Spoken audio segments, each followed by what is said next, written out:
Welcome back to Real Skate Stories. I'm TR. In the annals of surf and skate lore, it doesn't get more legendary than George Wilson. From his early days in Florida, surfing alongside Hall of Famers, to turning pro at perhaps the very first skate park ever, to being jumped into the Z-Boys and running wild with the original Dogtown crew, these stories are gnarly.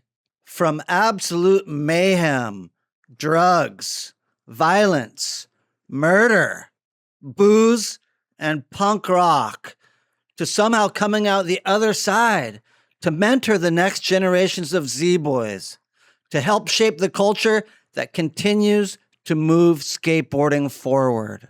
This sit down with GW is truly one for the ages. So sit back, grab a nice beverage, and enjoy these real skate stories. And before we get rolling, hit that subscribe button and welcome to the crew.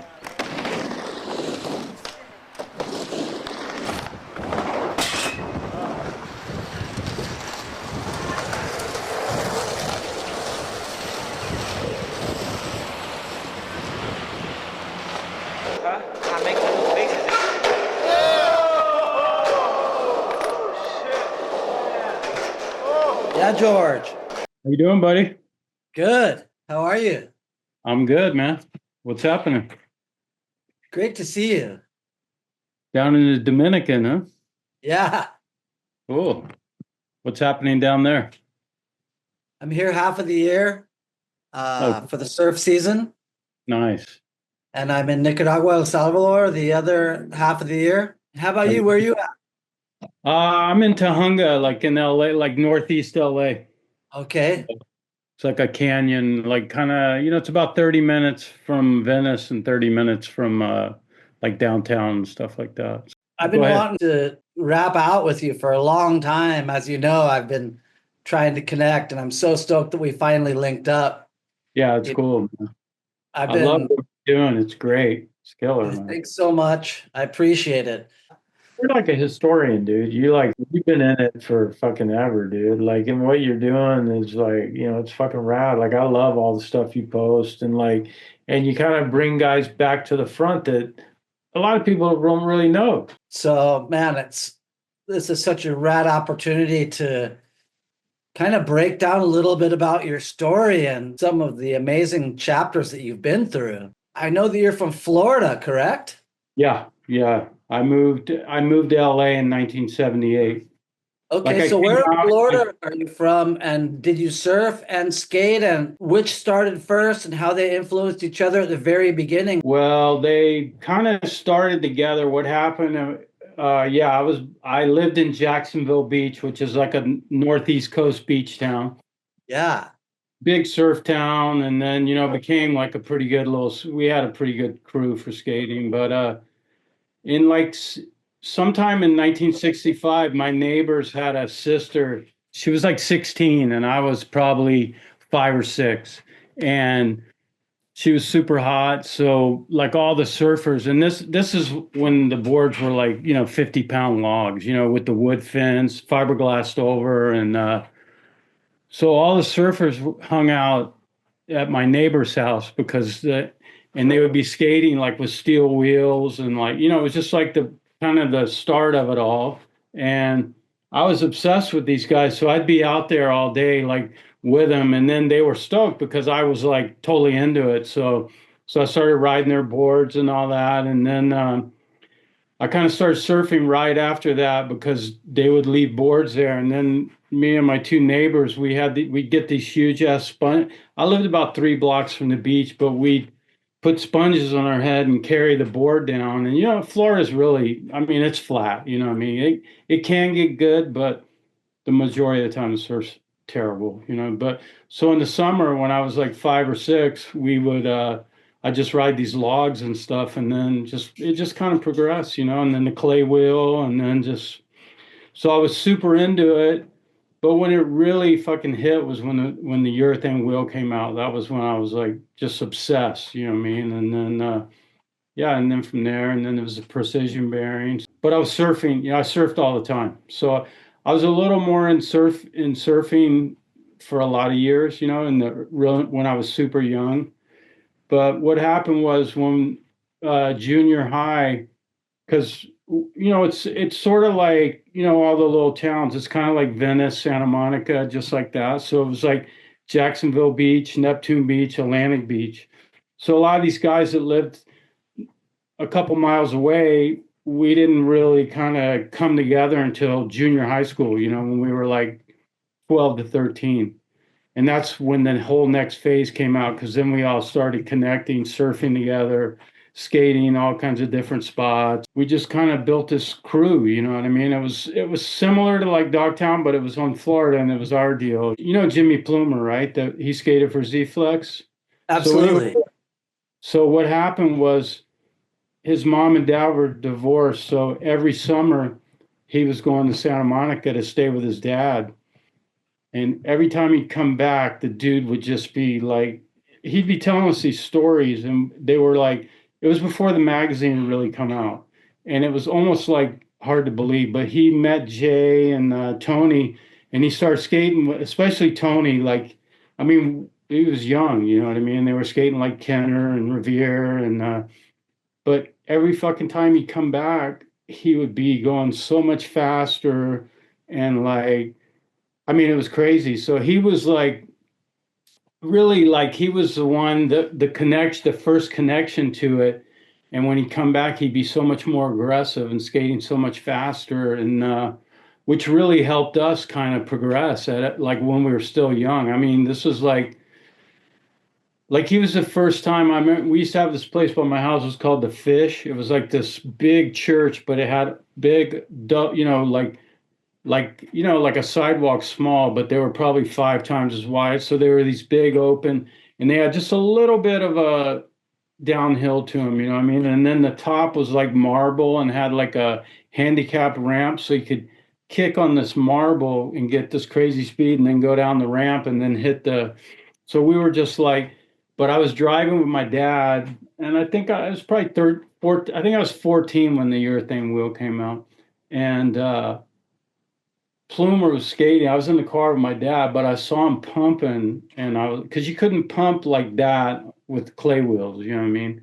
And I was like, what the hell? So I got on my bike and came back, and he showed me. I was like, I can, and that was like when it really like completely took off, and then it just went from there, and we started traveling to like skate. We had a place 6-story that was like a circular parking garage that we would and it was gnarly because if you were goofy foot, you could, it was, your back like that, so you could kind of slide and power through it. But if you were front side, you're leaning. So it was so much harder if you were a regular foot to go like the full 6 floors. You know what I mean? It was almost impossible if you were just, because the way it was circled, you almost had to just shoot it. You know what I mean? You couldn't really like, so it was kind of gnarly, you know what I mean? But you could kind of go out. What at each floor you had to exit out, you know what I mean? So that, and then we skated this place, Haines Street, which is in downtown. So we started finding places downtown where there was more terrain, but it was more like, we were searching out. It wasn't way before any kind of like street skating was like sidewalk surfing then. So we were looking for banks and just whatever we could find, and then skate parks came, and then it just kind of like, what pools we could find. But he was our connection to Dogtown and all that. And then we had a crew. We called it. It was first we were called the Roster Rats, and it was just a tight knit group of guys, and basically our whole thing was just getting high and fucking terrorizing. You know what I mean? So that's So where it who was in started. your crew? Do you know who Mitch Kaufman is? Yeah. So he still lives in Jacksonville. So it's Mitch Kaufman, Jimmy Ryan, Plumer, until he moved out to California finally, and then David Hayford, Brad Santora, Zach Ness, and all these guys ripped. Scott Worthley. It was a crew of about, the real tight group of it was probably 5 or 6 guys, but there was probably about 15 of us that would, we'd travel. And then the first parks were kind of built near like Cocoa Beach and Daytona Beach. So, that's where like Sebastian is and down there. So how it really started, the first skate park, I was actually going on a surf trip with my dad was taking me and three of my friends down to, because we used to go surf like Sebastian, because Sebastian in the summer has a little bit more surf, you know what I mean? It gets that peak. And so we were going down and we were staying near this place called Spanish House, which is a pretty good break for down there. And, but as we were driving in, I was 15 and as we were driving in, I just looked to the left and I didn't even bring a skateboard with me. We were just surfing, but I saw these guys skating, and it was the first skate park. I didn't even know they were open, and I was like, oh my God, like, and these, like Daytona, it opened either a day before or a day after Carlsbad, which was the first skate park, basically in California. So Daytona and Carlsbad basically opened like a day apart. I don't know which one was first, but those were the first two skate parks, and that was in I think it was 75. And then so I saw the skate park. So I said, hey, pull over. So we went and checked it out, and I was like, oh my God. And then so we went where we were staying was about 30 miles. We were staying at the beach, so it was about 30 miles.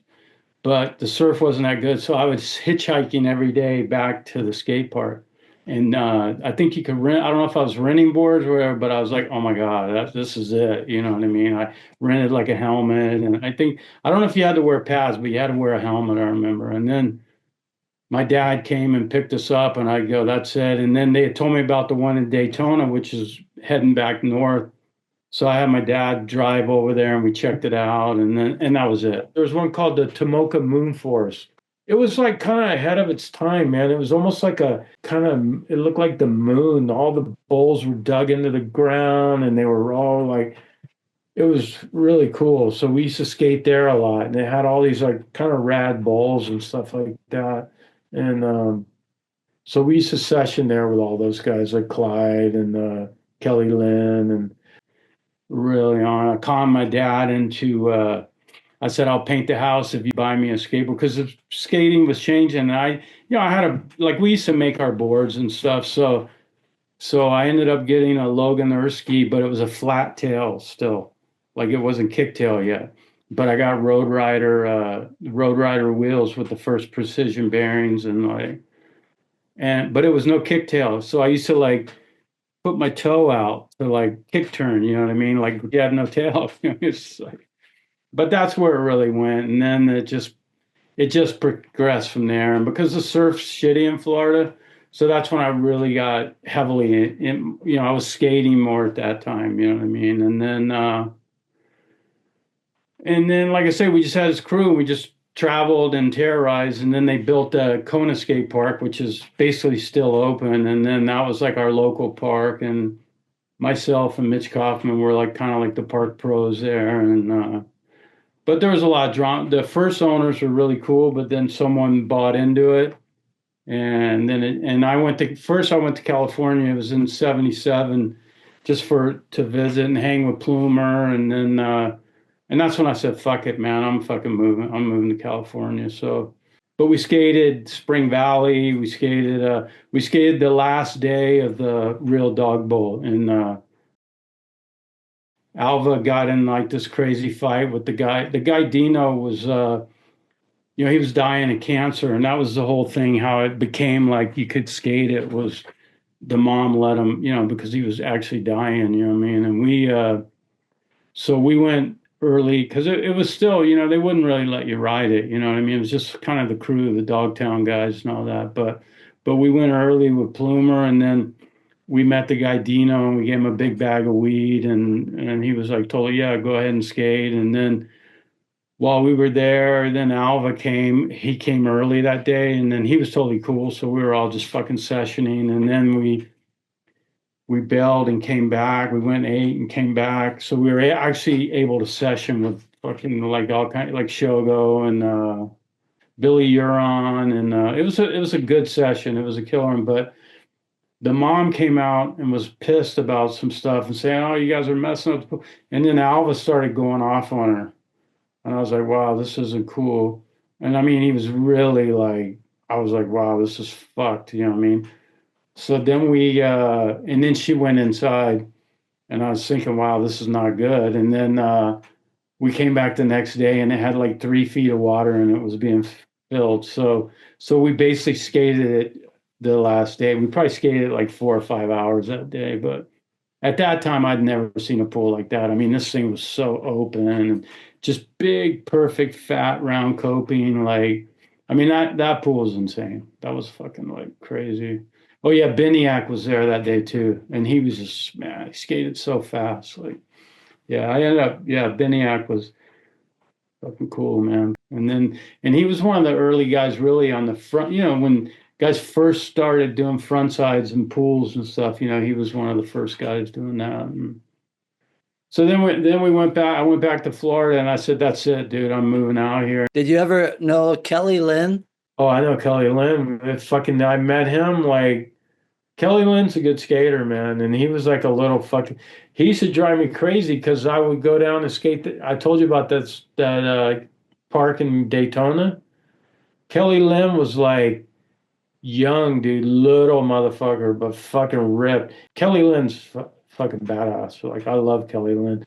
But dude ripped, but he used to because then they do these contests, and it was like not really like it was just like on the weekend they do these contests. And I'd always enter them. Like back then, the contests were mixed with freestyle. And I used to tell them, why the fuck do freestyle contests and do bull riding? Like, it's like fucking, but so he would always win because he's like doing the freestyle shit. And I wouldn't even do freestyle. Kelly Lynn's fucking cool kid, man. But he was so small and so good. Like, he fucking. About Clyde Slide. Oh yeah, Clyde was a fucking really good skate. He lives in Kauai now. He was the most stylish guy of all. Those guys all lived like in Daytona Beach. So, and there was this other kid, Ben, and they had a pool. They had this pool in Daytona. So we'd be, say, at Port Orange or whatever, and we started going and riding this one pool with them. And this kid, Ben, it was almost like this weird kind of bowl bank. And then it went up to vert, but it almost had thing. But then they ended up kind of putting concrete and making a transition out of it. And then there was the first U.S. Open. There was this big contest that was going to be held at Kona. Annual U.S. Open Skateboard Championship. And I believe it's the first time we've had any real challenge from the East Coast and the West Coast meeting head on. It was basically like 90 pros. And I hated contests. Like, that wasn't my kind of skating. You know what I mean? I didn't really dig it, but because that was my park, I go, you know what? I'm going to win this fucking contest, and I'm going to move to California because it was $2,000 or 2,200 for first place. And I go, fuck it, man, I'm going to win this fucking contest. You know what I mean? I knew I could win it. So everybody came out. It was like 90 pros, a lot of guys from California, like Shogo, Jerry Valdez. I don't know if Kent sent it, but everyone was there. And then all pros all over from, like Northeast Coast, all over Florida, Georgia, everyone came. The whole Hobie team, like Mike Weed and Dennis Martinez, like everyone everyone came. You know what I mean?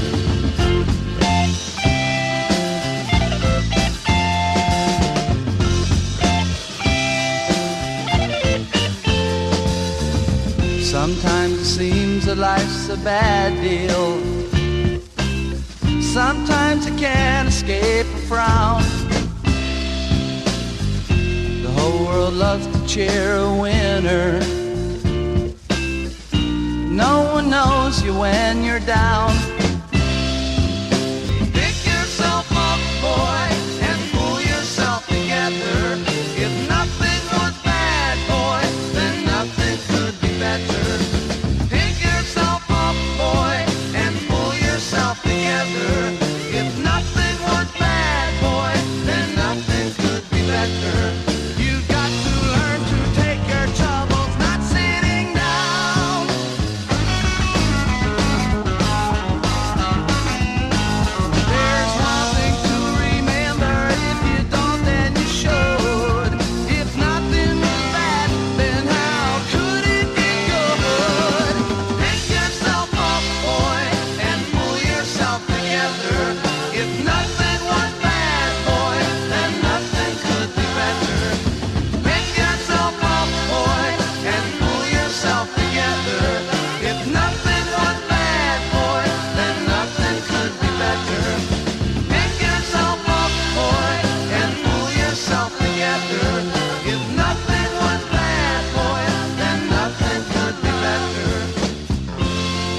So anyway, so the first day, and then I'm tied for first with Mike Weed.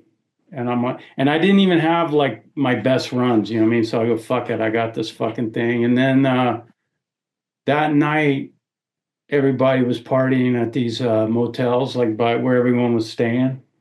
I mean, we were fucking raging, dude, and doing all kinds of drugs and drinking, and fuck, we were going off. And then I remember I was pissing over the rail of this, and these old couple was coming up, and I'm right in front of their thing. So I try to stop pissing. I piss all over myself. I'm all, fuck it. I mean, I like literally pissed my pants. I go, fuck it. I gotta. So I went to find my friend Mitch, and he was out puking. You know what I mean? I mean, we were raging hard, and then I'm all, fuck it. So he's all, dude, you gotta dry. I go, let's go, dude. I pissed my pants. You're fucking puking. Let's go home. And then so we're driving, right? He goes, you got to drive, dude. I'm too wasted. And so my last memory, we probably had like 20 miles to drive because we live way out the beach, and then Kona was out kind of in town, near town. And then my last memory was puking out the window, and I drove like 20 miles in a blackout. And then I was staying with Mitch's dad way out in this place called Palm Valley, and like they had a downhill event too, and I was kind of getting the fastest times in the downhill. But you had to be at the park at 9 a.m. for a riders meeting, and I woke up at like noon, and I fucking had to hitchhike all the way to the contest, so they wouldn't let me enter. I got there at like 3, and the downhill was at 4. They wouldn't let me enter, and then in the finals, I fucking fell twice, and I had no excuses, but you know what I mean. Like you think, hey, you got to prepare, like professional prepare, and we just, but at that time, man, I was fucking raging, you know what I mean? That's what we did, you know what I mean? So anyway, so I didn't, my plan didn't quite work. I didn't get the money. And then, but what happened, Shogo was in town, and we were skating. We got busted skating this pool, this backyard pool. And we got arrested, and we fucking went to county jail, like Jacksonville, Duval County Jail. And, Shoga's Japanese, and it was just kind of, and he was actually born in Japan. So there's all this shit, him trying to get all this shit together so he could get out. And then we got him out, but then we had to go to court. So he actually stayed for 3 months in Florida while we went to court. We had to go to court 3 times. And the lady was trying to say we were trying to break in her house and get at her. The lady was crazy. We were trying to get at her daughter. And it was like a permission pool, but it was crazy. So, but Shogo kept saying, dude, come back with me when I leave, you know what I mean? Come back to California. He goes, I'll fucking, I'll help you out. You can stay with me. Just come, dude. You got to come now. Now it's time for you to come, you know what I mean? And so I had this Maverick that was kind of, it was sort of broke. Like I drove that to California and back, and it just needed some work. So I wasn't really even driving it.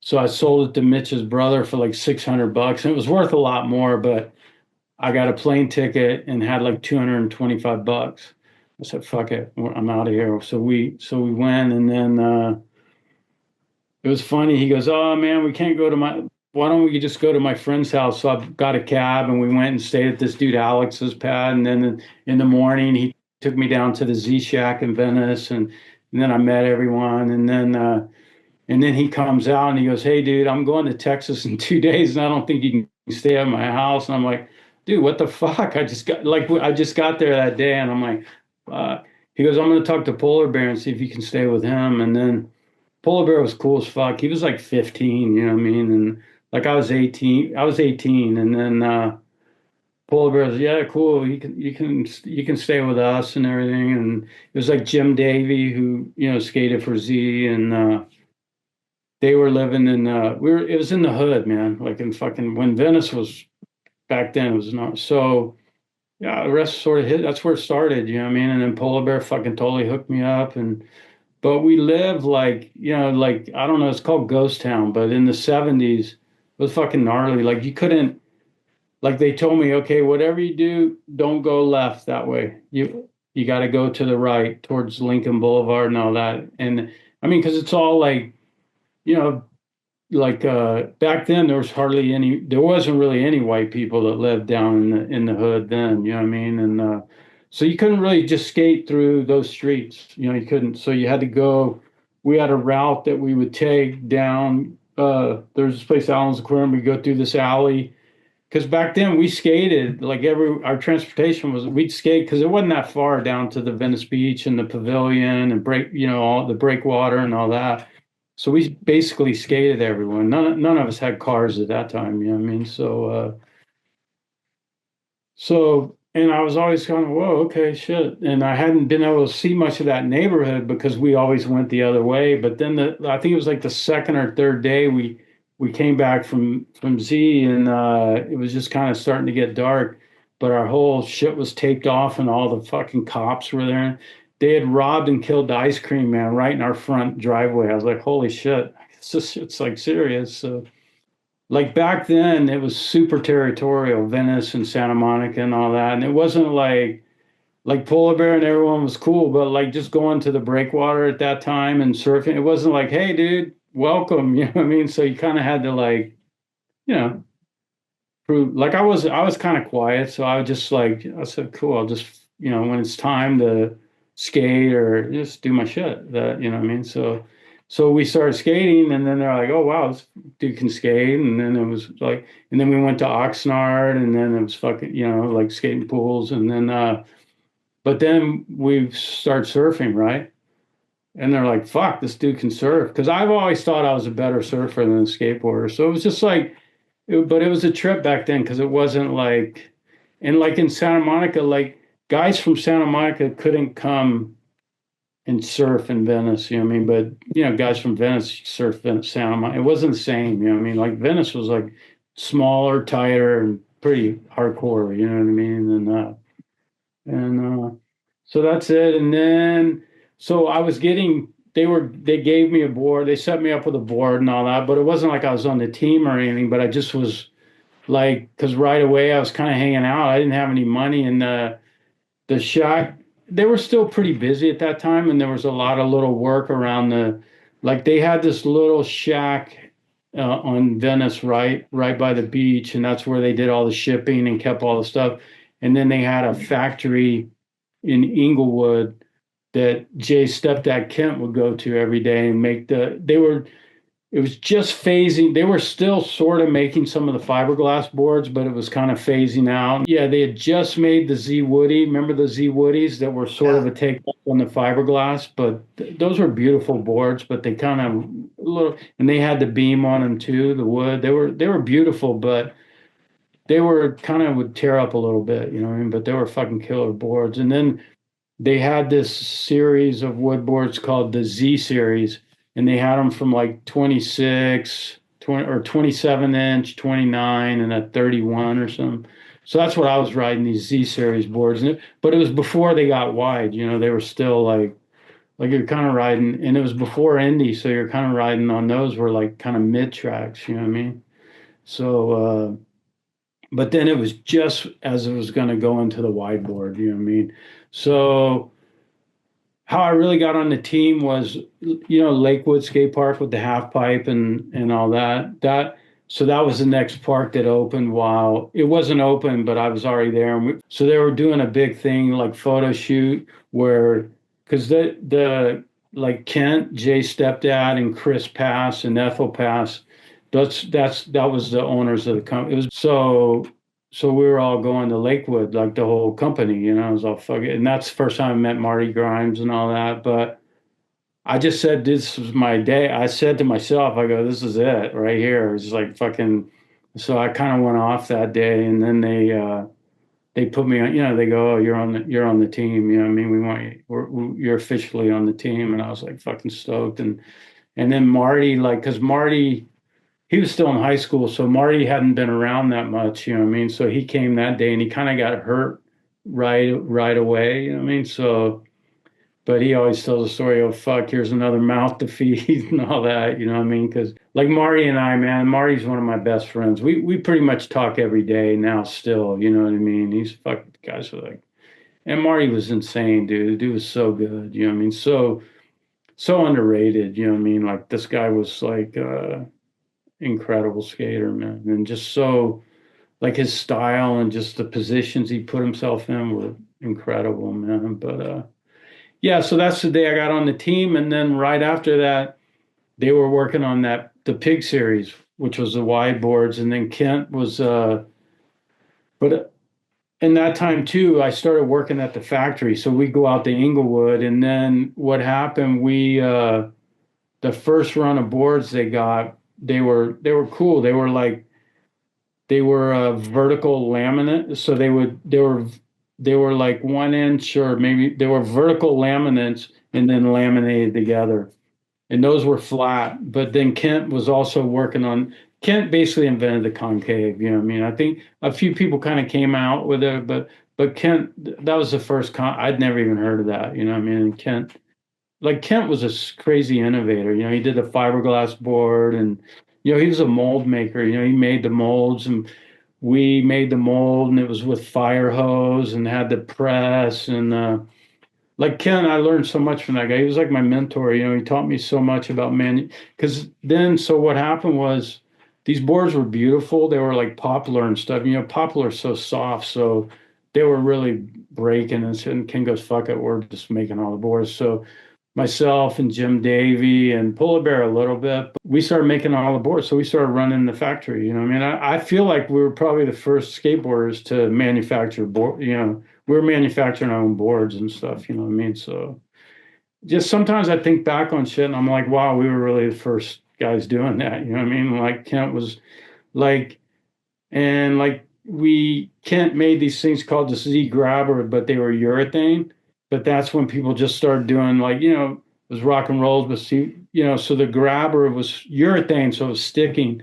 So then Kent came up with he made the first sliding rail too. You know what I mean? He made this shit. He had this like crazy PVC, you know, and then they started making all this shit out of it, like copers, and you know what I mean? And so Kent was like a crazy innovator, you know what I mean? Plus he was like, you know, he made sailboats, he made everything. And then the dude went on to, he ended up getting super successful making shit for like CIA, and, you know, because he was making shit that would go through radar, you know what I mean? You couldn't, like the dude was like crazy. So, you know, and then, but the whole time I was fucking partying way too hard, taking too many drugs. And like, to backtrack a little bit, like my childhood, I had like a really kind of crazy family. Like my home life was super fucked. My parents were, I mean, crazy alcohol abuse. And you know, my dad was 50 when I was born and my mom was way younger, and so they split up when I was pretty young. And so I basically ran on my own, you know, and that's how I always kind of levitated to older people, you know what I mean? But, you know, I kind of got in, I didn't realize it, but I had so much shit happen that I started kind of using heavily at a super young age. Like, I didn't know until I got older when I really got clean and was like, but I was like fucking medicating to not like feel the shit I was going through, you know, because I had a brother kill himself when I was 14. He hung himself, and then my mom like had 3 suicide attempts. You know, she shot herself when I was 5 and OD'd on pills. And then when my brother hung himself, like 5 days later, she jumped out of a window with a quarter on her neck and it snapped and she fell onto a lower building, but she was paralyzed from then. Like, I wasn't living with her. She was already gone, you know what I mean? But so it was just like, I was like kind of, you know, taking a lot of downers, and, you know, I was like sniffing paint when I was like 13. And, but the whole time still like I was super into baseball when I was a kid. Like, I was just kind of athletic, you know what I mean? So I was like, those were my outlets, like surfing, skateboarding, fucking sports. And, like my home life was a nightmare, you know, but once my mom bailed, it kind of chilled out, you know, and my dad was working. So I was just on my own running on the streets. And I just always kind of connected with older dudes, you know, surfing and like, you know, drugs and like, you know, and I was like at an early age, I was able to get sponsored surfing, and it was cool. You know, I mean, I had like, on one hand, I had a really rough, like you know, childhood, but I had a fucking amazing childhood. And like I can't stand Florida really, but where I grew up and at the time in the 70s, I had a fucking pretty good time. You know what I mean? It was like it wasn't bad, you know. And then it was cool. I got to California in the 70s when it was still fucking happening, you know what I mean? So, you know, so that's sort of like kind of the story a little bit, you know what I mean? So, Incredible, bro. Man. I yeah. mean, the surfing and skateboarding subculture, it has a way of taking care of a lot of us that come from kind of the rougher childhood. And for lack of a better term, it's almost like a family. Yeah. And I think that when you feel that passion of being able to express yourself like that, because I'm a lot like you. I was into baseball. I was really into all kinds of sports. But man, when I had that individual expression, you know, like I love baseball, but I really wanted to be catching the ball or running and, you know, and then once surfing and skateboarding came along, especially skateboarding, because you could just hammer it, you could just go, go, go, go, go. All the time. And it Yeah. gives that outlet. And also, like the area that you were from, you know, Jacksonville, man, that's a really legendary place in both surfing and skateboarding.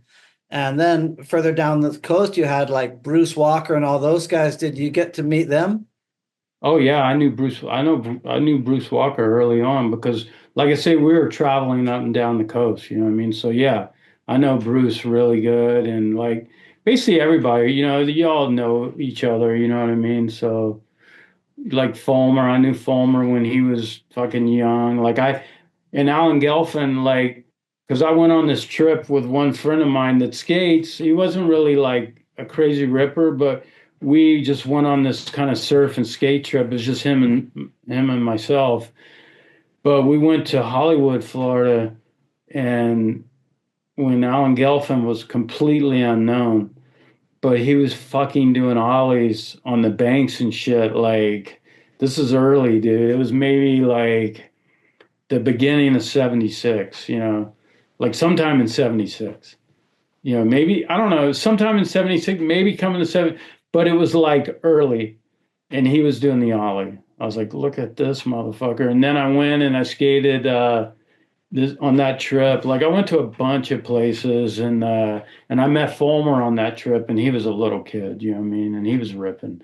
And but Alan Gelfin, I was like, what the fuck? He skated in long pants and like knee pads over the top of his pants and fucking guy was ripped. I was like, what the fuck? Skated, it was trippy how he skated because he wasn't like flowing and doing all this shit, but he was fucking popping those ollies. And I was like, what the fuck is that? You know what I mean? Like, and then it was like, before that, we went to India Atlantic, and that's around kind of Melbourne and Coco. And then there was like, you know, Mark Lake, like Dr. Rat, you know. I mean, Mark, one thing you got to say about Mark Lake, the dude fucking still ripping, dude, like doing inverts and like skating huge ramps and like you know some of those guys like the style maybe wasn't there, but Mark Lake is the fucking nicest guy too. So I went there, you know, and I was surfing the shit, you know, and fucking grinding and doing other shit. But these motherfuckers were like, Mark Lake was doing some crazy shit, you know, like weird grabs and like, and I was like, fuck, this motherfucker's like, and there was a hole in the ramp and it was from where he was landing. I was like, this motherfucker is like fucking nuts, you know what I mean? But doing some crazy shit. And then this other guy, Scott McCrannell's more down around West Palm Beach. And these were dudes who were kind of became like the dudes, you know, in all different parts of Florida. You know, it's like northern, you know, like Santa Cruz. You got all the guys, you know what I mean? The fucking gnarly surfer too from what was his name? Surfer Rip. Evan Reed. Yeah. Okay. So, you know, you got guys all over. Like you had all the San Diego. It's the same thing in Florida, man. Like it's weird. Like Florida, it's kind of hard to believe like how much talent there was in Florida. I got to just say it. Whatever. I mean, Slater, but there was there was, we had shittier shit, but so you kind of worked harder, you know what I mean? You fucking like it's kind of amazing how much talent there was in Florida. And it's like I always prided myself in surfing. I didn't really look like a surfer. I maybe did when I was younger, but as I got older, I mean, I just like, I mean, I kind of liked the fact that I was sort of not really, oh, this dude's a fucking surfer, you know what I mean? Like, but yeah, it was a trip, but that trip kind of was, I didn't have my crew. I just had my one friend, and he skated. He could skate, but he wasn't one of the guys that was out fucking just busting. You know what I mean? Like he could surf good, but he wasn't like gnarly ripping. But we just went on this crazy trip, and I ended up connecting with all these guys that kind of became the dudes because they were at every place we went. It was their spot, and and it was cool. Like I ended up skating these pipes, and but it was a great trip. Like the thing for me, I was like in those days, I was so anti freestyle and like and they just like, I mean, and like I don't, a lot of people don't know it, but Jay Adams was like a fucking kind of did all kinds of crazy freestyle shit, early on, like handstands and like all kinds of crazy shit, you know what I mean? Like, but me, I was strictly like surf skate. And that's sort of what, I don't know, maybe if I would have gotten to LA in 75, I might have, because it was more like, that was more like my era, you know what I mean? And like I say, a lot of it too was, I was partying so hard, man. And then when it just became like inverts and like, I was just like that. I don't know. Even the rock and rolls and all that shit. Like I never even tried to do a rock and roll in the pool or like, I never really tried an invert. I was like,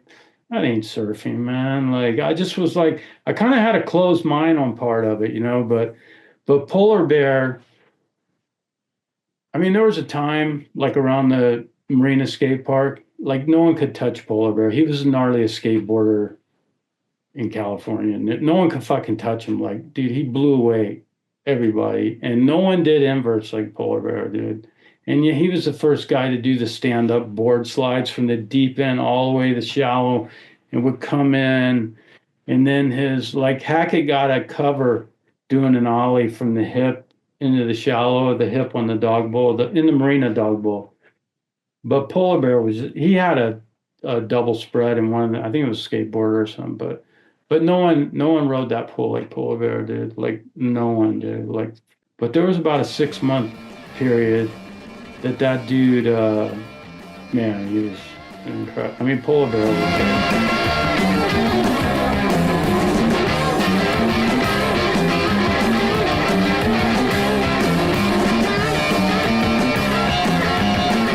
Not only that, the dude was so hardcore, he was like gnarly, I mean, gnarly fucking dude. So we were fucking partying hard, I mean, we were taking all kinds of shit.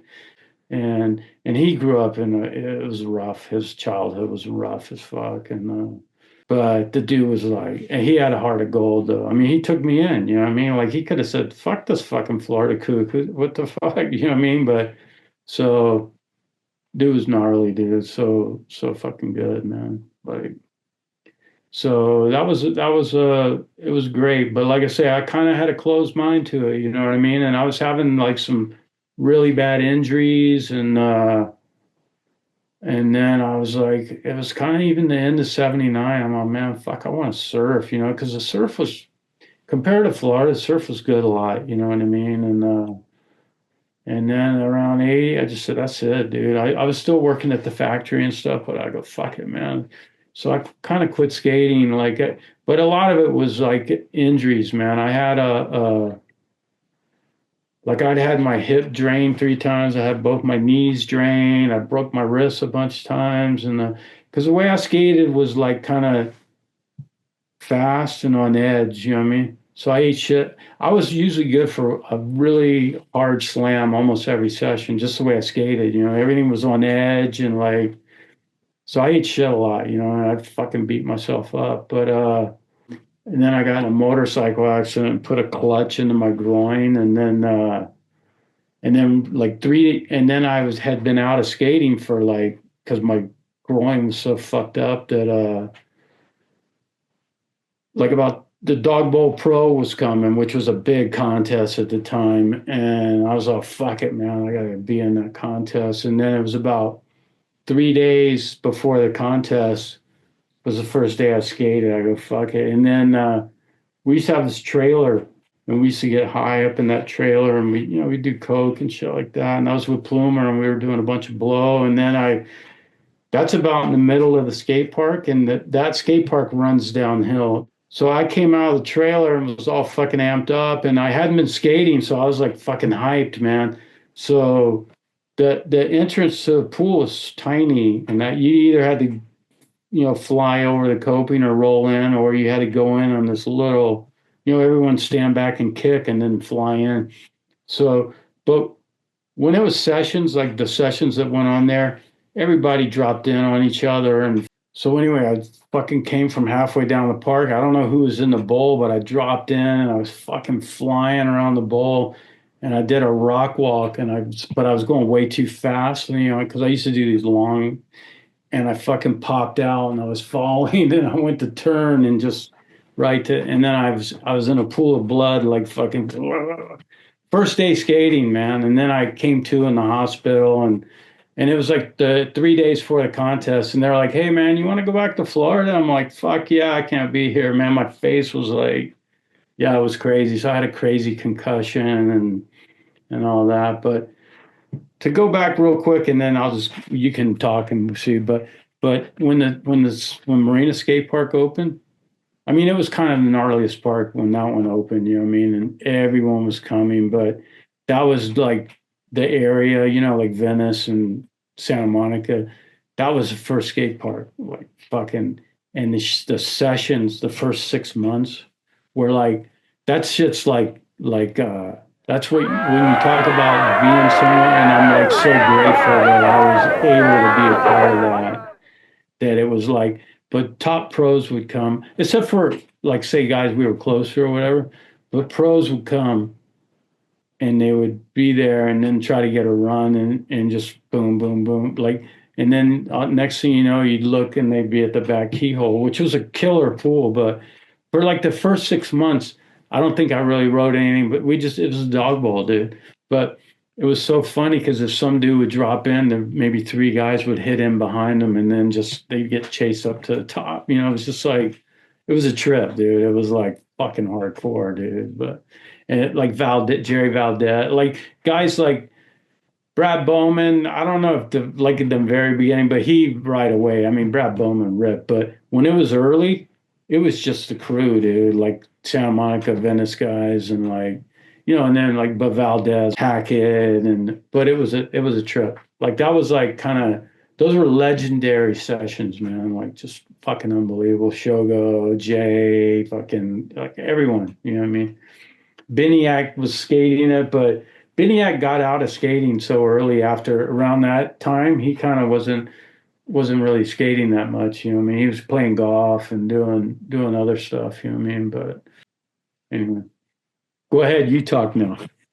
No, bro, that's just all time. I mean, I've seen those videos of those contests and stuff, and like little baby Eric Dressen and little mini Christian Hosoi, and remember those guys when they were little? Oh, fuck yeah. I've known Christian like since he was 10, and Dressen too. Like first time I saw Dressen skate was at Skatopia. But yeah, Dressen and Christian, like at that time, Christian couldn't skate the pools, but there was these brown bowls too that were amazing at Marina, right in the middle of the park. Christian started doing everything in those things. I mean, like everything, inverts, huge ollies, like just ripping, but not really skating the pool. He was skating the pools, but he couldn't really hit the top even, but he's doing everything in those brown bowls, everything. And then, like when I said I kind of quit skating, I went back after a month or two just to go to the park, and Christian's doing channel errors and like fucking in the back keyhole and just, fucking crazy. Yeah, Christian, like that was the thing. Like these guys, like Pat Noho. I mean, you know how that dude rips. Like Noho he might have been 13 or 14 when the park opened, but that was the first time I'd ever seen kids like progressing like you wouldn't believe, but they had the energy of what was happening. And these guys, there was like these group of kids that, and then they kind of started taking over, you know what I mean? Because skating was starting to rapidly, that was the time when skateboarding was rapidly changing as far as like the tricks and like, you know what I mean? Like, but there's this kid, Jose Castro. There was all these kids from like Inglewood and like, and these guys just all rode, because that park, it was all kind of, you could ride through the whole park, you know what I mean? And it all from the top, it kind of had a downhill thing. So you could just kind of fly around all over. There was a lot of flat around it was like a really cool bank slalom with a terrible bowl at the end, but it was like, it had a really nice bank slalom course. And then, just straight down like a wide open ditch. And then there was this trippy whale bowl, but it was like super fun, you know what I mean? And then the back keyhole was killer. And then it had this other super deep with like, I don't know, 5, 6 feet of vert. It was like, you know what I mean? It was not really, people hardly rode it. But then a lot of other guys would come there and skate from all over. And fucking, like Bowman ripped that place. Bert Lamar was good. A lot of the Val guys were good. Shreddy Repas was, not only was he the nicest guy, that dude, like he started a lot of those gnarly grinds, like the stand-up grind and the first guy to skate backwards, like fakie or whatever. But I mean, just doing backwards carves, just like, I mean, like Shreddy he was a hockey player. The dude was fucking gnarly, dude. I mean, he was gritty, I mean, the way he skated. And he did a lot of fucking shit that no one was doing, you know what I mean? Like, and then Eric Grisham was like, he was ripping that place, and he was the guy doing same thing. A guy, you may not appreciate their style, but you got to say this dude did some innovative shit. Like he was the first guy I ever saw do a foot plan, and like, I mean, these guys started skating a little bit later, but they started skating Marina a lot, and these guys were like fucking ripping. The Dogtown guys kind of got passed up, you know what I mean? Because all these guys, like, it was progressing, and it was just like a different era, man. You know what I mean? Like Alva, like, I mean, you got to hand it to Alva. He still fucking skates. You know what I mean? He never quit skating. Alva. Salva fucking rips, dude. And Salva's cool as fuck. Like Salva, he's one of the gnarliest backyard pool riders. But you know what? There's so many kind of unknown guys that are like gnarly. I don't know if any of those tapes that I sent you had this guy Pat Barry's on it. Pat Barris. He skated for me. He worked with me at Z, but this dude was one of the most unknown fucking pool riders that there was. The dude was so gnarly. And then like guys like John Swope, this dude fucking ripped, dude. And not that everybody knows him. A lot of people know him, and all the people like. But John Swope was such a fucking gnarly backyard pool rider, dude. Like, his style was unmatched. Dude, I mean, he was so gnarly. They fucking do rip. But Salva, when you talk about the crew of all those guys from the 70s and all that, and how he became just this backyard fucking barger, Salva like fucking ripped, dude. Like fucking ripped hard. And like Olson will still go out and rip, and these guys never quit skating, you know what I mean? Like, that's what you got to hand it to them, man. It's like, wow, like, but, guys started blowing Alva away at the skate park, man. It wasn't even close, you know what I mean? It was like, that's like hard for some guys like that to accept, you know what I mean? It was like, for me, I didn't have an ego involved in it like that, because I never put myself at that level. I just skated like how I skated, and I didn't like, I had a huge ego, because if you surf and skate, you got a big fucking ego, you know what I mean? I'm sorry, but it wasn't the same, you know what I mean? Like, I wasn't like offended that some dude's showing up and fucking ripping on me, you know what I mean? Like, I didn't care like that. I was like, wow, like, but guys like Tony, that shit affected him, And that's what I liked about Jay. That shit didn't bother him either. Jay was just like fucking, but Jay was like, I mean, he was my favorite skater from like, when he was a kid, because no one skated like Jay did. You know what I mean? And that's what I didn't like about contests, when guys started making routines and like, you know what I mean? I just like, I don't know, I just thought shit was corny, you know what I mean? Like, but Jay was something different every time he got in the pool, you know what I mean? Just like shit. But Jay was one of the first dudes that was blasting out, grabbing the boards. And I mean, you see all those old fruit bowl pictures and skater cross. You know what I mean? He's blasting out this fucking upside down, you know what I mean? Like kind of like a front side invert, but like in 76, you know what I mean? Like, yeah, of course, Jay had a huge ego, I'm sure, but Jay was like, and what I liked about Jay, he was cool to everybody, anyone, you know what I mean? And that's like, you know, Buck Smith? Yes. Fucking rip, okay?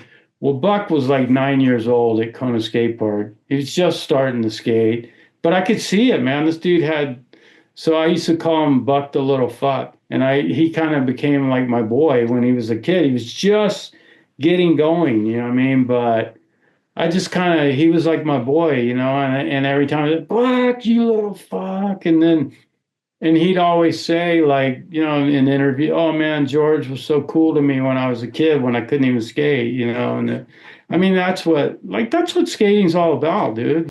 Like you said, it was like everyone, it's like a family, man. You know what I mean? So anyway, I'm sure I'm chatting way too much, man, but it's just No, weird. bro, this is the George show.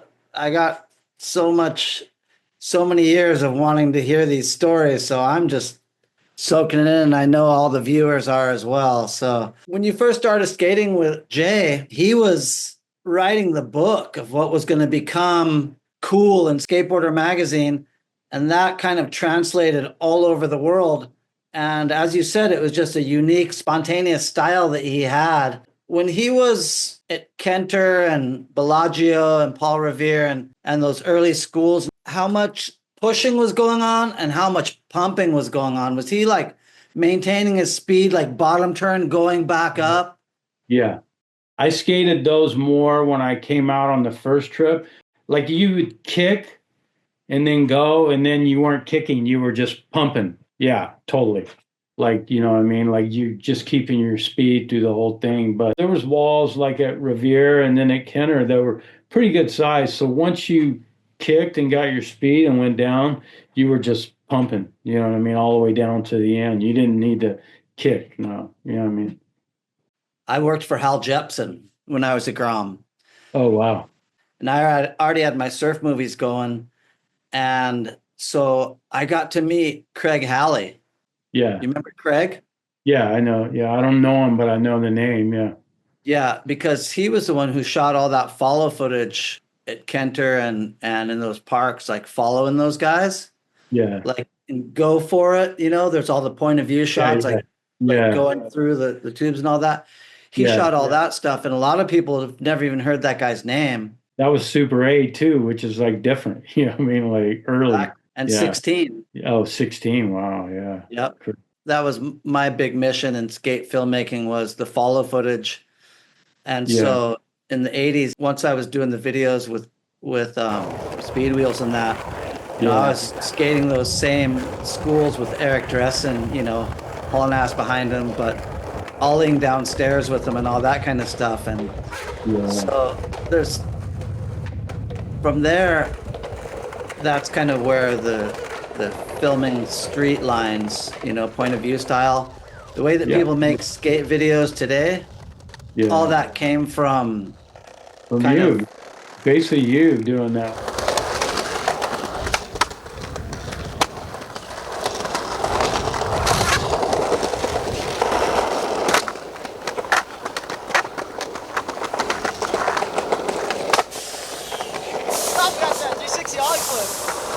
You filmed all that stuff with dressing up in the hills off the 405.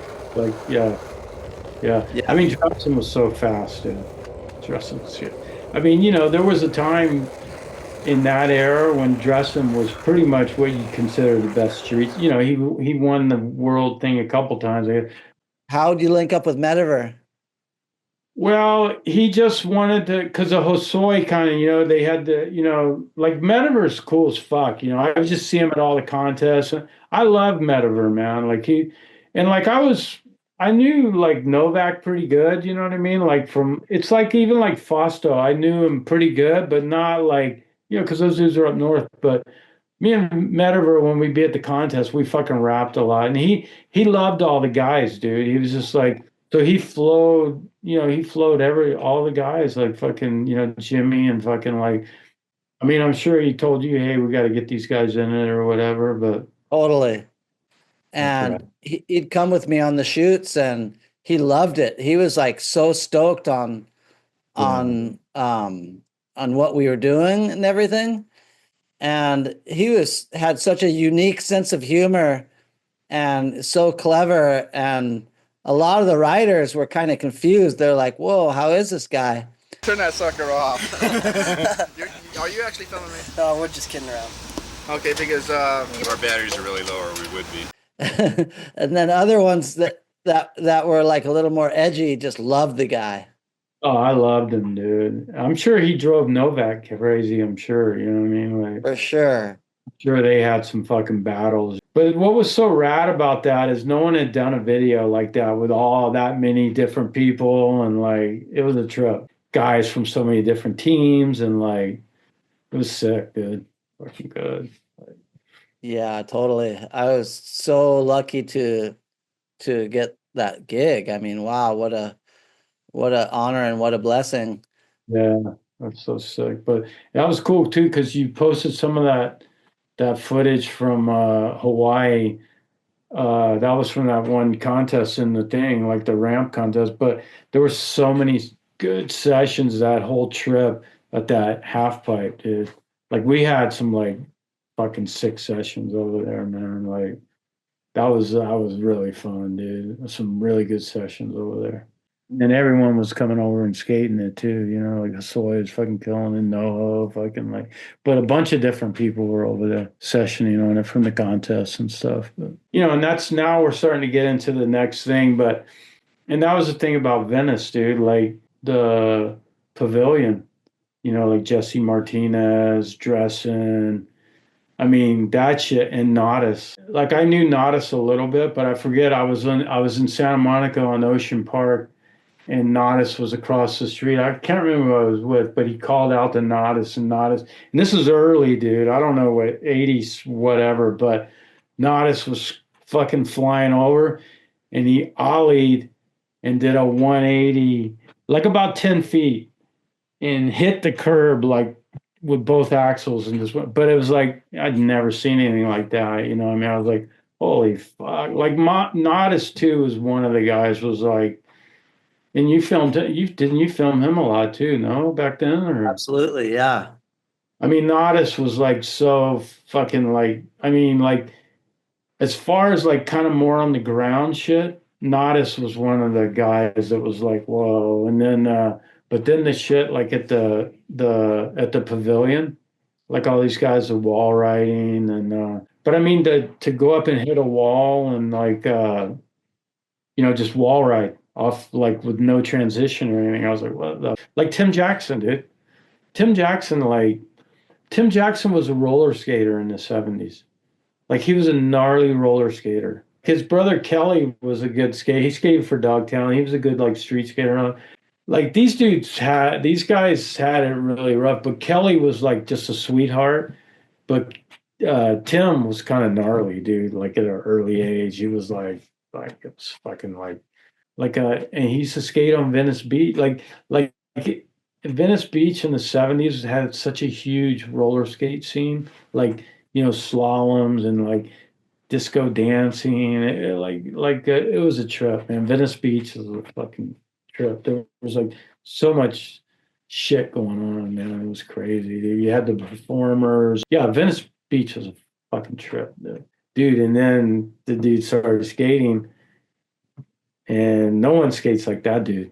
Nobody. Like in the shit he was doing, those fucking, yeah, no one skates like that guy. To this day, that stuff no one. is matched. No one, dude.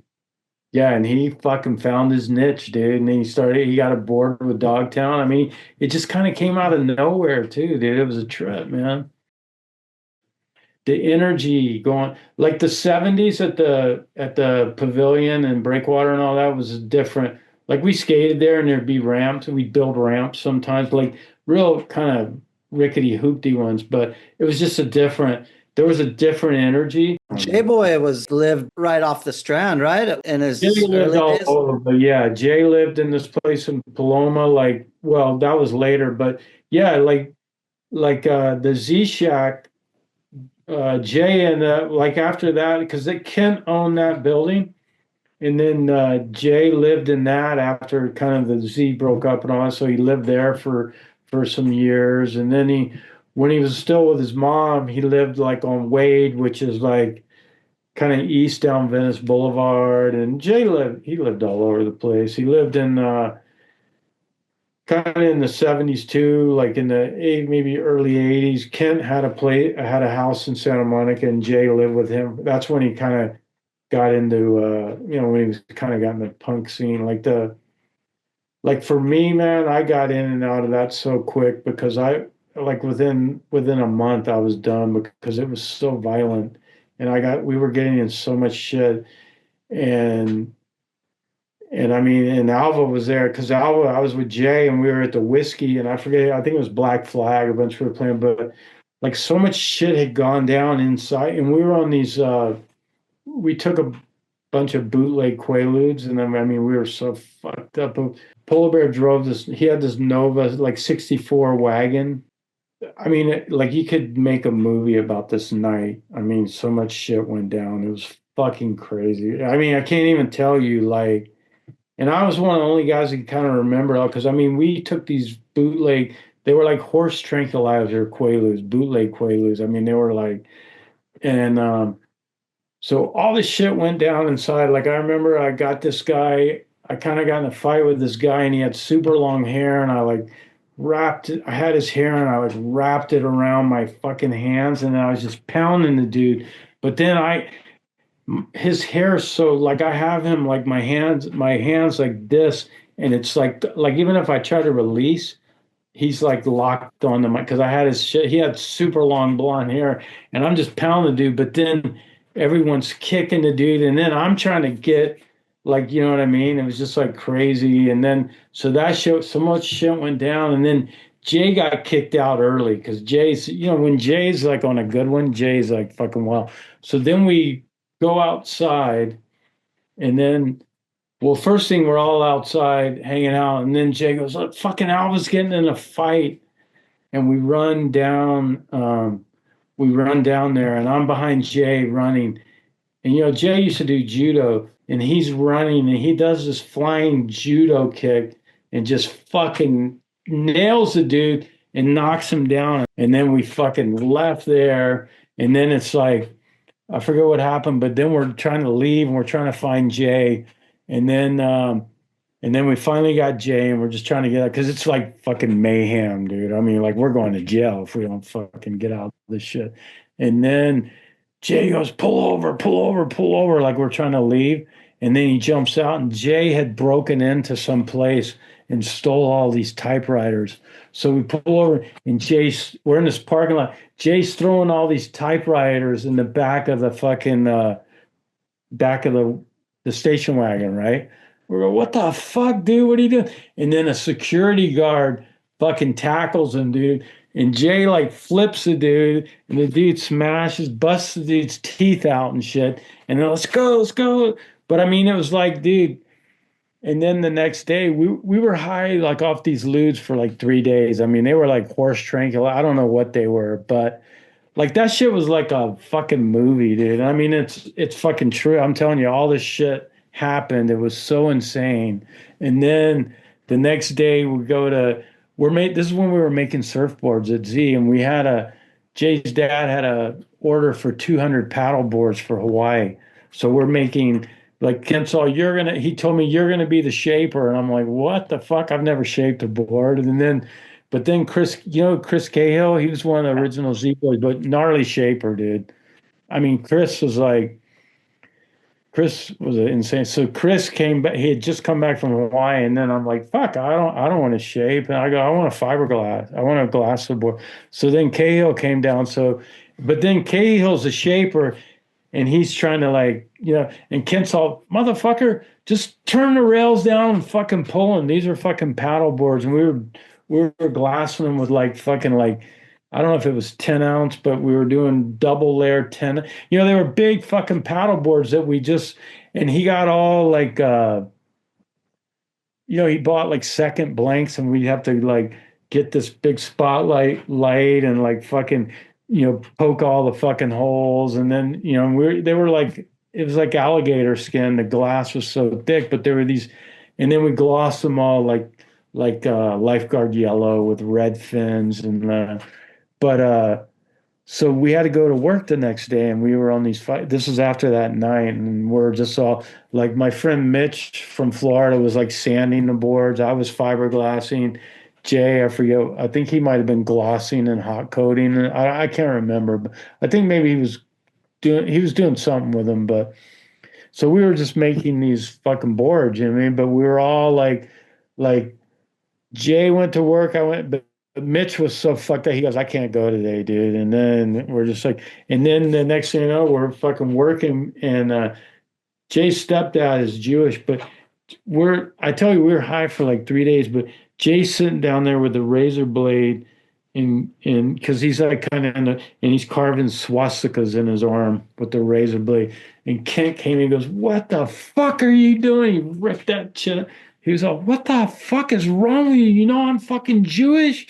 And like, because Jay used to put in the back in the early, they were putting swastikas on the board and all that. But I mean, that shit was like that shit you could make it was like a movie, dude, but it was all real. You know what I mean? I was like, oh my, but that night I go, you know what I mean? Because like what was coming out for me from all that shit from my childhood, like when I started like really getting fucked up like that, I started getting fucking, and I was kind of done skating on it, but I was getting fucking violent, dude. And I was like, but I tell you, as a kid, I always had like a six, like, I'm not saying like an angel, but I always had something that would like kind of at the last say, hey, and I just said, you know what, I'm fucking done. I'm not going to, and I stopped. I said, I'm done. I can't.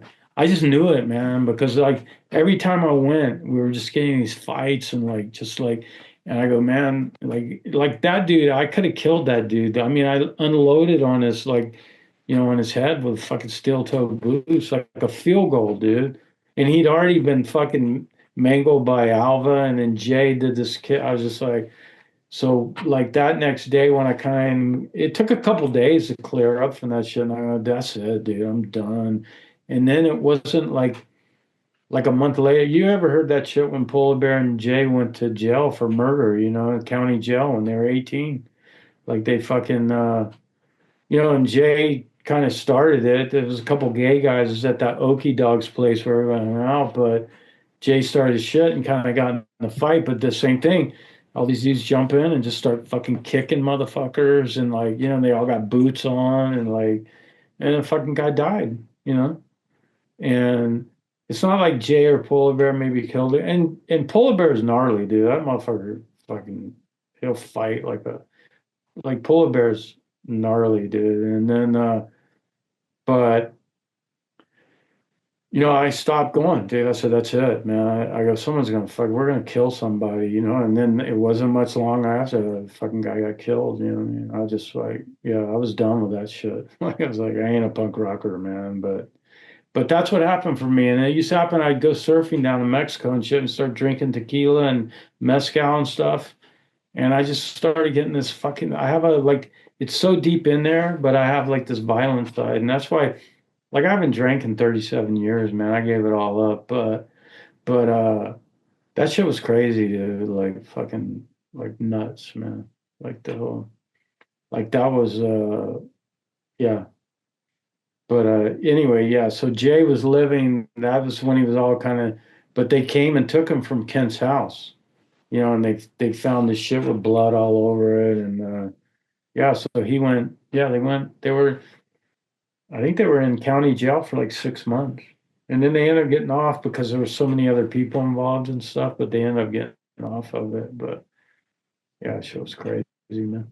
So I went to a bunch of gigs, but it was like early on, I said, no, man, I can't do this because we went to this one place called the Hideaway. And you ever heard that band like Black Flag? I think it was Black Flag, Circle Jerks, and Mad Society. You ever heard of Mad Society? It was Yeah. the kids, like the little kid. And Mad Society was the opening band, right? And right when we got there, someone's fucking backing a hearse and tore down the garage door. So we just walked right in. You know what I mean? But then we're there and Mad Society's on and everybody wanted to see the Circle Jerks and Black Flag. So they just rushed the stage and started fucking breaking all the equipment, breaking the drums and just like, and then we come outside, I was like, fuck, this is fucking mayhem. And then it's just helicopters everywhere, fucking cops. It just got fucking raided, like Circle Jerks and Black Flag. And they just destroyed the Mad Society. They just beat them off the stage and tore up all their shit. And then it was over. And then they come outside and it's helicopters, cops, fucking like it was fucking crazy. But that's what it was like fucking, you know what I mean? I'm like, man, I just said this, I can't. I'm like, you know what I mean? Like I mean, like when I was in Florida, I got arrested a bunch of times when I was young. And then my dad died when I was 16, besides that other shit I talk about my mom and all that. And then I just, like I say, I always had a thing. Like I knew, man, I knew I wasn't going to make it, you know, unless I fucking kind of straightened up a little bit. And then my dad used to always come and get me out of jail. You know what I mean? I was a minor, so I wasn't getting in any real trouble. I mean, I had to go to court, like, but a lot of it was like kind of stupid stuff, you know, like trespassing and like, you know, we were on the beach because in Florida in those early days, you could drive on the beach. And we were out on acid and doing donuts on the beach. And there's only two, like it's Jacksonville Beach and Neptune Beach. There's only two ramps where you can drive on the beach. So we're doing donuts and we're all fucking frying. And then you see the cops coming with the lights on from the other side, right? So we're fuck it, beeline the Neptune Beach to get out. And they're just sitting up there waiting for us, you know what I mean? So yeah, I think I was like 14, but I was with guys that had a license and like, but yeah, and then I just I just like when my dad died, I go, dude, that's it. I know there's no one gonna fucking. And then I was like stoked when I came to California because I was like, because I was you know doing so many drugs and I was just like, yeah, I mean, I don't know if it, like I say, it was surfing and skating. If it wasn't for that, I would have never pulled out of the. Like even being in Venice, man, like so much shit would go down. Like, you know, because we knew a bunch of the gang members in V13, and just because they're fucking, you know, a lot of them were fucking getting high with us and fucking like, you know, like I was involved with a robbery because I was there, you know what I mean? And then the next thing I know, I'm getting high with this one dude that's a V13 guy, but I used to get high with him all the time. He's just hanging out with all, you know, we'd hang out, you know. And we're smoking pot, and then some dude from like Tennessee or Alabama, he goes, hey, you guys want to buy, you know, with an accent, you guys want to buy some speed? He goes, fuck yeah, we do. Let's see what you got. The dude pulls all this shit, and then the dude's all, suck him, like the V13 guy to me. So I just fucking nail the dude, and then he just like grabs all his shit, and then we just book out, and I'm like, man, I'm just involved in a robbery that I didn't. But when you're in that situation, you can't always, oh no, dude, I can't do that. You're just like, you're in it. You know what I mean? That's how it was. That was the fucking way it was. But like Venice was fucking, you know, it was wild, dude. But like I say, you're just fucking in that shit. You know what I mean? Like fucking. But another crazy story was with Jerry Valdez and Plumer and we'd been at Marina, right? And then we're fucking and we start fucking drinking, dude, and we were gonna go to Hollywood and go to some clubs in Hollywood. And this was early. Plumer was living in Marina with this lady and her daughter, and you know, I think he was, but Jerry had this Valiant wagon, you know what I mean? And we're you know, we had been at the skate park, but we were already partying, you know what I mean? And so Jerry's tanking this fucking tequila, right? And we're driving on Washington, and he's just driving, shanking it, So he's not watching. So we're swerving into the other. It's 4 lanes, right? 2 our way. So we start going head on with a fucking car. And the guy we were going head on with is this dude Dale Grant, who is one of the gnarliest dudes in Venice. Like rode for Dewey Weber. You ever heard of this dude Dale Grant? He was like a fucking gnarly longboarder, but he was like one of the heaviest locals of the breakwater. Dude, like he ripped, like he was a little bit, the dude was like so fucking gnarly, so little, but I mean, this dude you know, had fucking guns, probably killed people. This dude was like one of the gnarliest motherfuckers, but I knew him good because my friend was renting his couch. This dude, Zach, that kind of rode for Z, was an amateur. He was from Florida, Zach Ness, fucking gnarly surfer and a really good skater. But Zach was renting a couch from the dude and lived in it. And Zach was like the fucking mellowest, chill dude. And he lived on this couch, and it was this fucking shit was mayhem over there. But I knew the dude Dale good. So anyway, so we didn't know it was that dude, right? So Jerry swerves back over because I was like, hey, and then he swerves over, and then we're driving on down the street, but it was Dale Grant. So these dudes do a U-turn, and then we come, they get up behind us because there was a little bit of traffic. So we're trying to go to Plumer's house in the Marina. And then we're stopped at this light, and this dude rips open the door and punches in, and Plumer's right there. And he fucking punches Plumer, but Jerry floors it and flings the dude out of the, flings his ass, and we take off, and we get in this chase scene like you're not even going to fucking believe, dude. Like all through Venice and everything. I mean, it was fucking, and the thing is, one time they're passing us, we're in traffic, but he goes by us, and then the dude sees us, and he's out the car going, fucking George. And I go, oh my God, he knows it's me. And then I'm freaking, dude. So we do this thing, and then we're in this chase scene that you don't even believe. And then we're in this alley, right? And it's so narrow, and there's cars on both sides, but they're behind us. Jerry's all, fuck it. And he fucking grinds the car on both sides, but gets through and just scrapes his shit. And they couldn't get through. So then we got away, and then we made it into Marina to where Plumer was staying, right? And I'm just freaking. I go, fuck, he knows it's me. And I'm like, God damn. And then, so we were going to go to Hollywood, and I go, dude, and we still had the Z Shack, right? And I'd had my bike stashed at the Z Shack, right? So I go, and I was living with this lady, like one of my old girlfriend's moms, and I had her bike at the Z Shack. So I said, after that shit, I go, dude, just drop me off, man. I ain't going to Hollywood, because I was like freaking, because this dude Dale was like gnarly. So they drop me off, and I go in, and my bike's gone. And the dude Dale had gone there and got my bike. It wasn't my bike. It was like my chick's mom's bike. And I'm like, fuck. And then, so then I went home. I go, hey, man, this fucking dude stole your bike. I know where it is. But so about a day or two later, I said, look, I talked to Zach.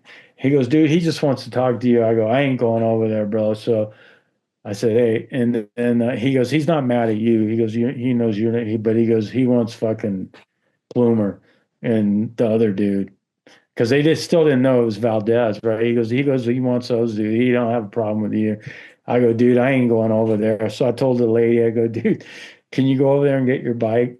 And she went and got it, because I'm like, I don't fucking trust the motherfucker, you know what I mean? And then, but that shows another one. It's just like, dude, if you film that, it's just like, it's like unreal, like not even real, you know what I mean? So fucking gnarly, like Valdez is a trip too. Jerry Valdez, fucking character, dude. Like in Florida, when he was out for that contest, he's like, his whole body's locking up on. Like I had to take him to the hospital. We took him to the hospital and shit. Like dude was like locking up, like fucking like having cramps and all, like, and he had like fucking VD, like such a gnarly case of syphilis or something, because he'd been in Europe a lot and shit, but it's like crazy shit, dude. But it's just like shit was like that back then, dude. It was just like mayhem, dude. Like may fucking ham, dude. Like, What happened when you finally saw Dale? okay, I didn't see him for a super long time because I go, dude. And Zach, my friend Zach kept going, dude, he just wants you to come over, man. He doesn't care. He's not after you.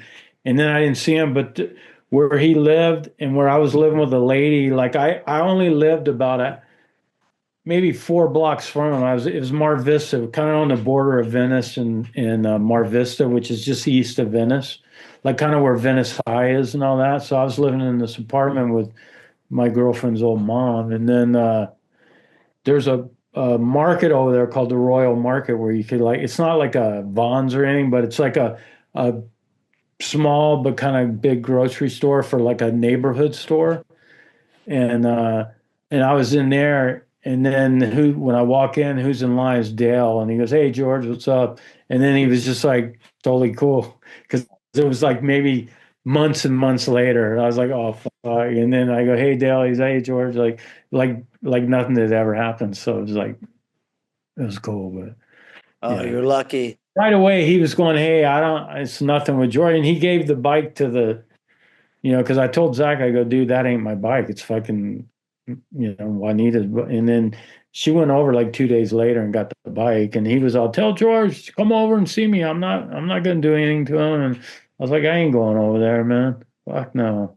I just didn't trust the dude, you know what I mean? Because the dude's fucking nuts, bro. Like fucking crazy. But this energy in the early 80s with all these guys, it was like, I mean, that was like the beginning of like, some heavy, like the whole changing of another phase of the whole changing of the fucking skateboarding, man. I mean, it was like insane. Then it became everyone had to come down to the pavilion. If you were anybody, you came there, you know what I mean? And I saw Mark Gonzalez when he got discovered, dude. No one knew him. And he was a fucking wacky kid. Inside the pavilion, there's like an entrance to the bathroom. It's like a 8 foot high wall, but he got up on top of that thing and it was only 4 or 5 feet, and you can't really kick maybe one time or whatever. Like he, just pushed off one time and he ollie gapped onto that thing. I mean, this is early, dude. And people were like, what the fuck? And then John Fowley, he owned Alva then. I was over there and he ran the company out of his house in Santa Monica. But that's when they started doing the fish shaped boards and, with the kind of like how Hosoi, they had the kind of the cut out and a little cut in. And then like, that's what was kind of the boards of the time or whatever. And then, and that's actually how I got back with Z-Flex because I was over at Fallahey's when they were doing Alva, right? And it was like backyard. It was a backyard fucking company. You know what I mean? And while I was there, I'd just come back from Florida, and I saw Chris from Z. He goes, and he's off. "Oh man, what the fuck? What are you doing?" I go, "Shit, I just got back in town. I ain't doing shit." He goes, "Hey, come outside," because he said, "Hey, can I talk to you outside?" And then he goes, "What are you doing?" I go, "Fuck, I just came back from Florida. I'm fucking hanging out." He goes, "Listen, I just settled everything." And he goes, I got the company back and I'm just getting it going. Like he was there at that time, he was just getting it going, but he was always huge in bearings, and that was the German, and then it became the NMB. Like Chris always had the best bearings. So he was selling bearings to those guys. And he goes, "Listen, man, I'm starting a company back. You want to come?" Fuck. I go, "Yeah, I ain't doing shit." So then that's but I connected with him at Alva, but through that they saw Gonzalez that day and they picked, so his first sponsor was Alva and then Brad Dorfman, and then he got on Vision, but that fucking time and that street thing was like, that was fucking mind boggling, dude. I was so stoked. I was like, wow, this is fucking incredible, you know what I mean? And then so when I started working with Chris, then it was like, I was like, "Hey dude, we gotta do a team." And because then at that time I was making all the boards myself. I was making them by hand, you know what I mean? He had a full little shop, and the shop too was basically up in Tiger Tail up in the hills, and I just get high all day and fucking like fucking it was like early, so it was like Walkman or whatever. And I just fucking get stoned. They'd make me lunch every day. And I just go down there and fucking started making the boards. And I was making like about 25 to 50 at a time. And I was doing everything, cutting them out, doing the whole, he was getting the blanks made somewhere, but then I was manufacturing them all myself. I was like screen printing them, spraying them, sanding, the whole deal. And that's when I was making like the rocket. I don't know. You see, I did this board that had cutouts, and I had like a butt tail and a blunt nose, and then I was doing. Yeah, I did a bunch of different shapes, but it was like fucking early on. And I started doing this thing like kind of a surf skate that sort of looked like a surfboard, and having people do the graphics. Some of those boards are floating around, and like the rocket one, I saw one listed for like, I don't know if it sold for like $3,500. I thought, whoa, what the fuck? Can I get commission on that? Like fucking crazy. But it was like but then I started telling, hey dude, we gotta put a team together and we gotta fucking get this thing back on the. I remember there was like a George Wilson model board. It was like symmetrical, like the tail and the nose were the same, which is how skateboards ended up like years later. But from my recollection, you were the first person to do that. What was that board all about? Yeah, it was like a double ender is what I called it. It sort of actually, once the model came out, it kind of changed, and because kind of I think even Chris thought it was a little too like, you know what I mean? So actually, once we went in production, it kind of became more like a round and then kind of a snub nose, and then like I kind of had to change the tail. You know what I mean? It like, yeah, but the first one I made was like, yeah. And then, and that's like even in surfing, man. Like I always like kind of with Chris Cahill. Like I started making boards that was another thing at the Z Factory. We started making surfboards, and then I was laminating. I shaped a few, but one thing I want to clear up is like everyone thinks I invented the Z roller truck, and that I didn't invent that, and I did everything I could to have him not make that truck, but that shit was his baby, man. Like it was his fucking baby. And I was just like, I go, dude, this shit's like, I go, it works, but I go, it's not fucking functional, man. It's just not. I go, and I would tell him, I go, dude, this ain't gonna break in, dude. You got like, I gotta hand it to all these kids that skated for me, because that was the one thing. If you rode, you had to ride that fucking truck. And I gotta hand it that these fucking dudes were so committed, they wrote it. And these dudes went out and fucking shredded, dude. We had I don't know, Z didn't have a lot of money, but I really felt like if we didn't have that truck, that Z would have got a lot of steam at that time, because we went out everywhere, and it was kind of crazy, like how our team was like a family, and it just kind of unfolded. It wasn't like I had this plan, like how it was going to go. And I just started getting all these rough kids from the inner city, and like it was just, and it wasn't like, oh, I got to get these from. It just like it was weird how it so organically unfolded, man. And all these dudes were, man, they fucking rip, like Jimmy Acosta. Like early on, Jimmy was so fucking gnarly, and Butch was like, I don't know if you ever saw that footage of Butch when he went to Japan. He wasn't invited to that, but he got in it, and dude. He beat Dressen, dude. He beat Dressen, but he got second. So he won a bunch of money and shit. But people were bummed because he wasn't even supposed to be in the contest, but he was there with his mom, because his mom goes back to Japan all the time, and he just happened to be there. But I saw footage of that. This dude was fucking ripping.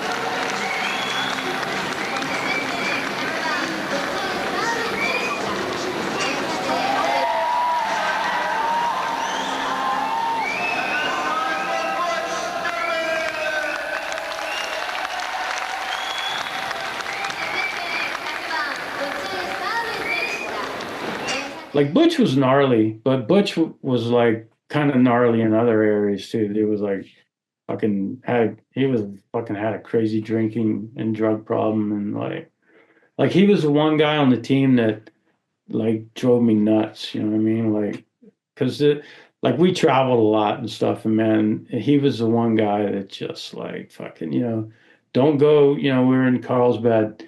Whatever you guys do, you can do whatever. Because I had very small rules, you know what I mean? But the rules I had, they didn't get. You don't break the rules or you're fucked. You know what I mean? Like Aaron Scott, do you know that kid? He's a man now, but he fucking ripped too. 12 years old, dude was fucking gnarly. But we were on a trip and the dude fucking ripped off a bunch of shit from the store.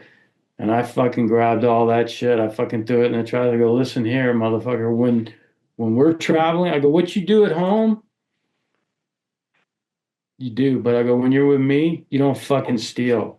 And then they all were fucking taggers, you know what I mean? Like George Watanabe. I go, listen, dude, when you guys are doing your shit, do whatever the fuck you want. But when you're with me, there's no fucking tagging. There's no stealing. I had just simple rules.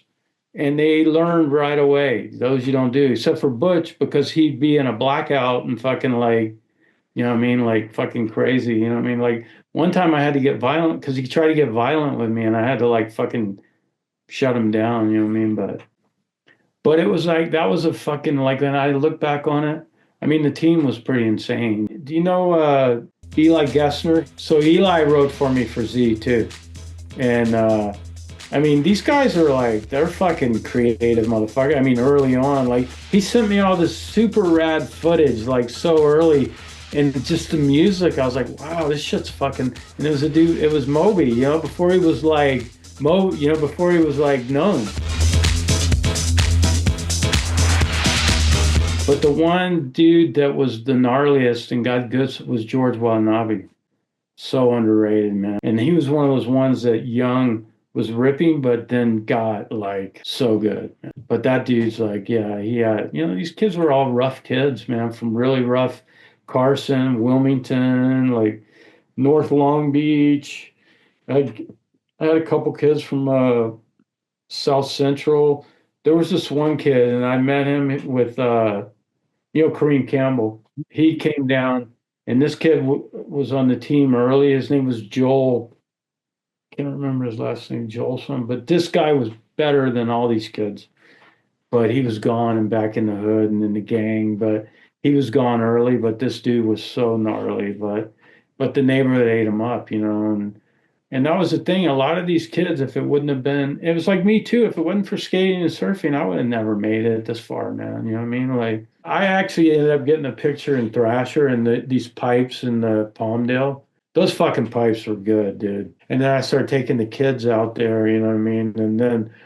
And that's when these kids were more street skaters. But a lot of them started crossing over and ripping. But that's like every once in a while in certain terrain, I'd be like, okay, guys, when I would show them what was up.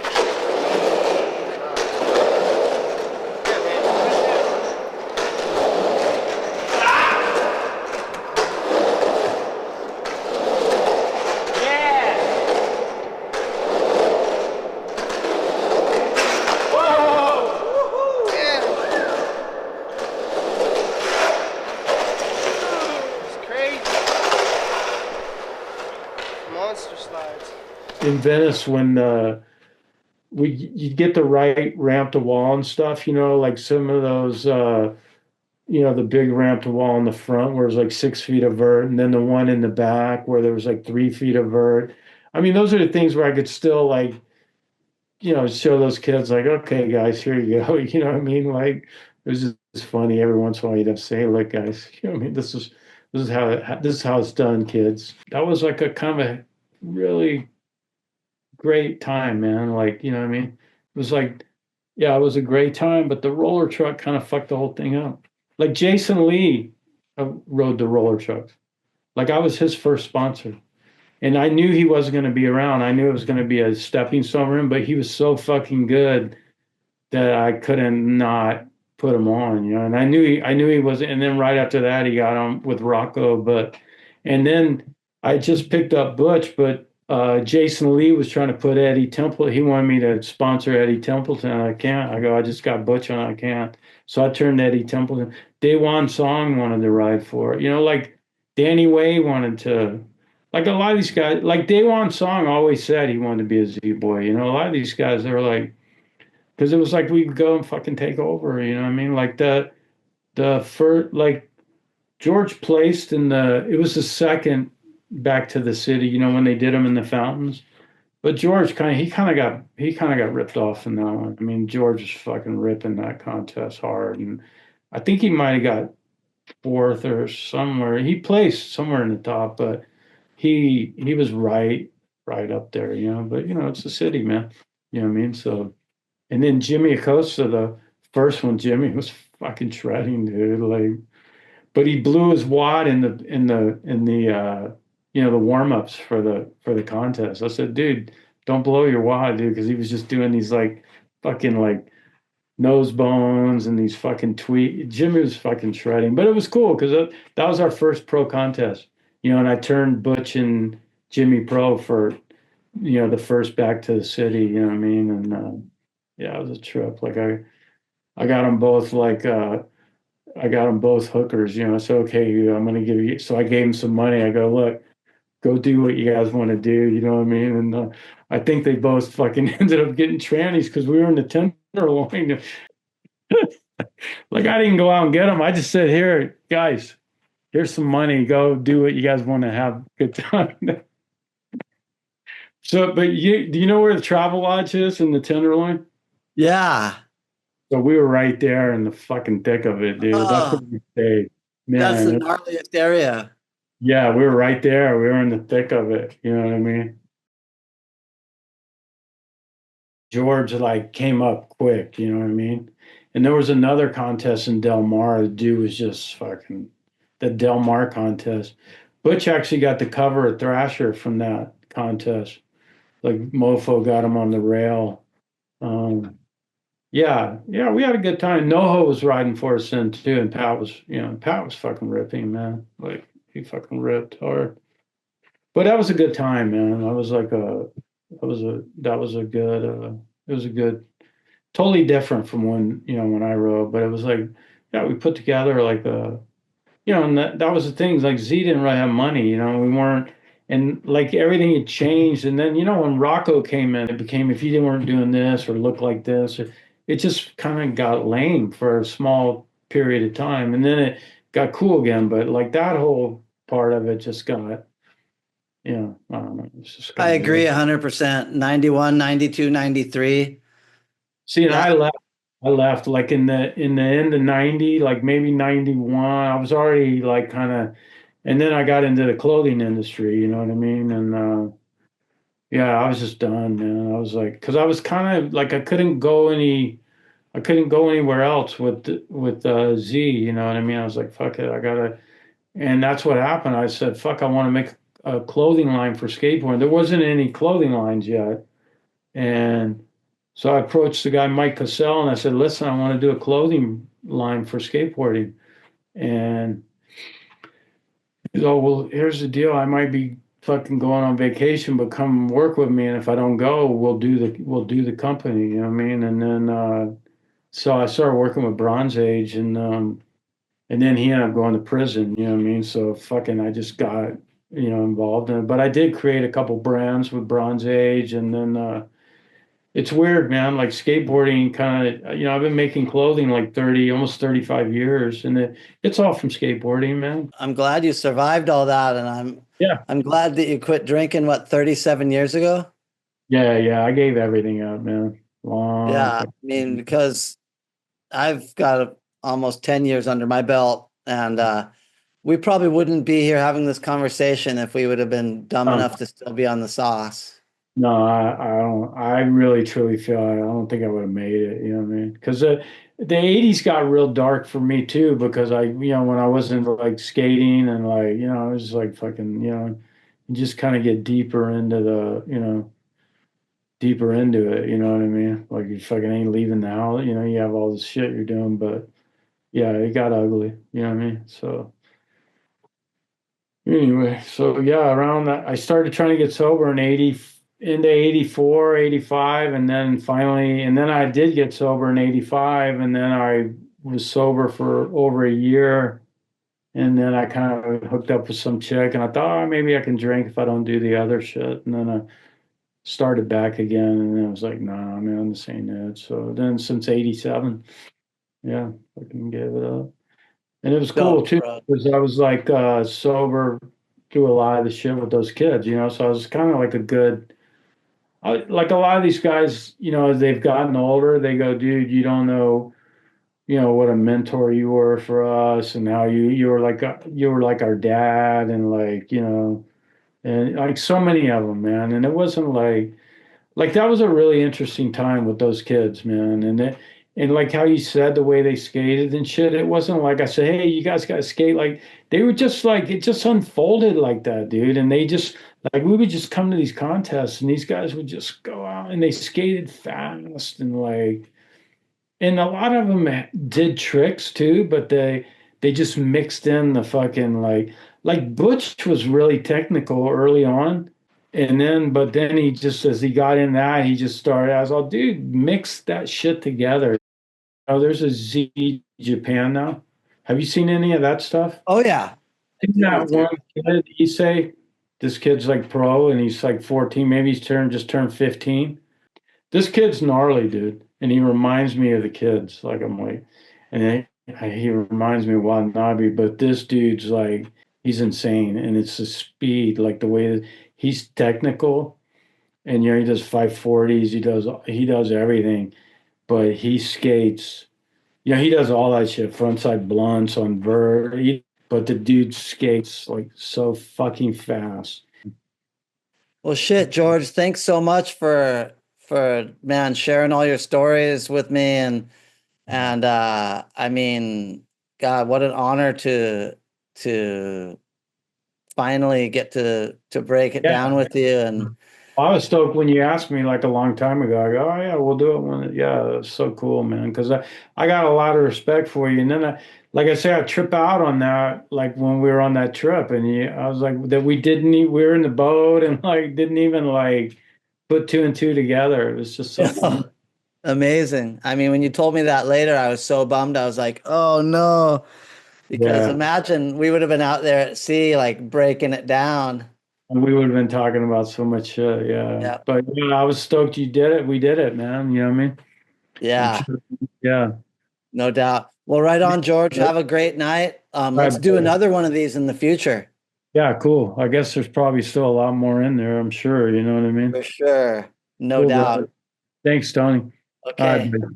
Okay. Right on. Thank you. All right, buddy.